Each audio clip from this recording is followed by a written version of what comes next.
Hey everyone, and welcome to This Explainer. Today, we're diving into something wild, unpacking how cutting-edge global conflicts are actively rewriting the rules of human governance, warfare, and honestly, even biology.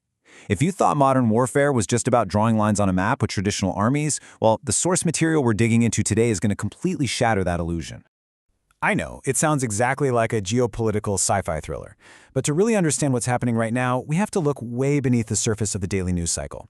We're going to explore a massive web where trillion-dollar defense budgets seamlessly connect to makeshift drone launches and, incredibly, directly to the ancient DNA markers of the people actually fighting on the ground.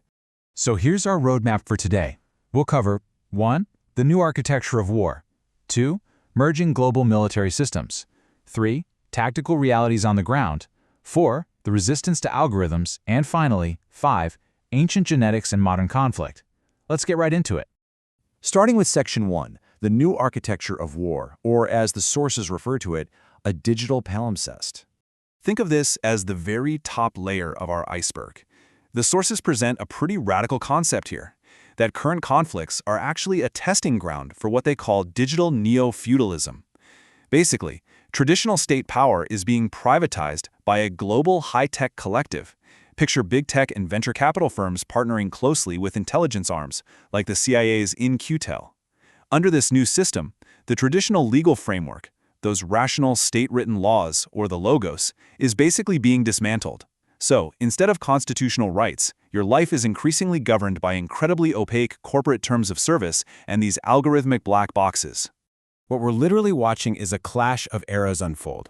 On one side, you've got the Russian system, which operates like this traditional Westphalian industrial machine.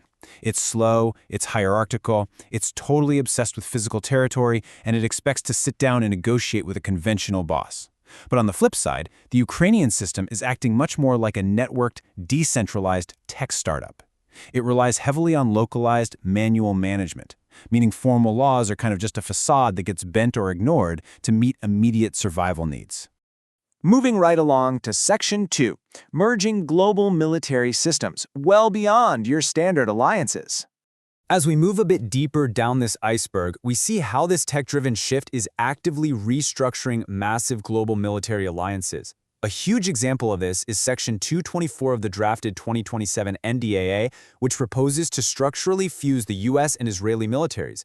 Based on analysis of House Bill H.R. 8800, this initiative would actually shift $3.8 billion in annual aid completely away from the State Department, the place where human rights checks actually exist, and hide it deep inside the Pentagon's unauditable defense acquisition machinery so they can co-produce AI weapons. $1.14 trillion. Yeah, trillion with a T. That staggering figure is the proposed 2027 Pentagon budget. Our sources argue that this historic sum is basically going to swallow previously visible foreign aid into that dark, unauditable defense machinery we just talked about. When foreign tech gets embedded directly into active U.S. programs of record, it structurally merges the forces and quietly strips away any real political or diplomatic oversight. All right, let's bring it down to the physical level with Section 3, Tactical Realities on the Ground, also known as the Clean Slate. So how do all these massive budgets and algorithms actually translate to the brutal realities on the ground? Well, for this new digital architecture to be tested, it absolutely needs a laboratory that's free from traditional laws, a true clean slate. You can see this reality starkly reflected in the legal limbo of displaced individuals.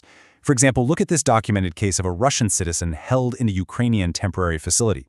With traditional laws totally suspended in these zones, the territory essentially becomes a massive, regulation-free sandbox to test AI, facial recognition, and autonomous weapons on live human data. According to the sources, this concept explains some of the crazy tactical realities we're seeing. Take the recent strikes in Kharkiv that specifically targeted postal facilities.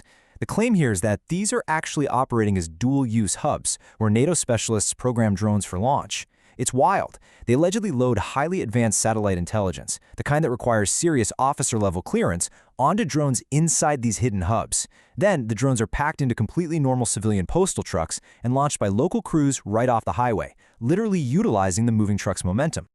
Down in the mud, this ground-level warfare is just a constant, invisible battle between the sword and the shield. On the Russian side, our sources highlight a really fascinating dynamic. You have offensive intelligence groups, like the GRU, constantly hunting for digital vulnerabilities to exploit. Meanwhile, State defensive institutions like NPP Gamma are working around the clock to build the acoustic, visual, and electronic shields needed to protect critical infrastructure from those exact same types of signals. Which brings us perfectly to Section 4, the resistance to algorithms, or fighting the black box. Look, this massive shift toward algorithmic warfare and tech hegemony, it is absolutely not happening without a fight.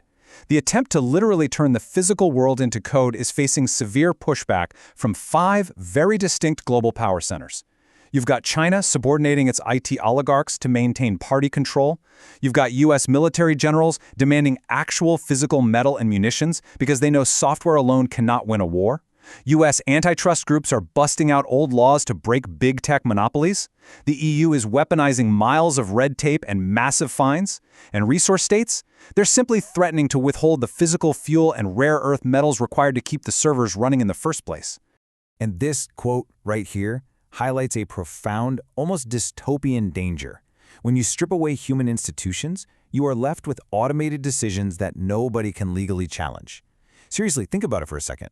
If an algorithm flags you as a threat or freezes your bank account, you can't exactly present a rational, nuanced argument to a line of Python code, right? You simply violated a corporation's terms of service, and there is absolutely no judge you can appeal to.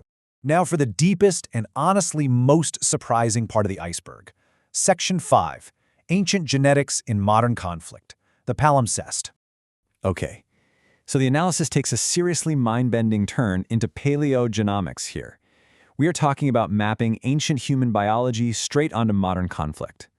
Genetic data tracks this specific RU152 haplogroup, which are the descendants of ancient alpine Celts, a group incredibly well known for their military engineering. Amazingly, the sources link these Iron Age builders directly to modern strategic military minds.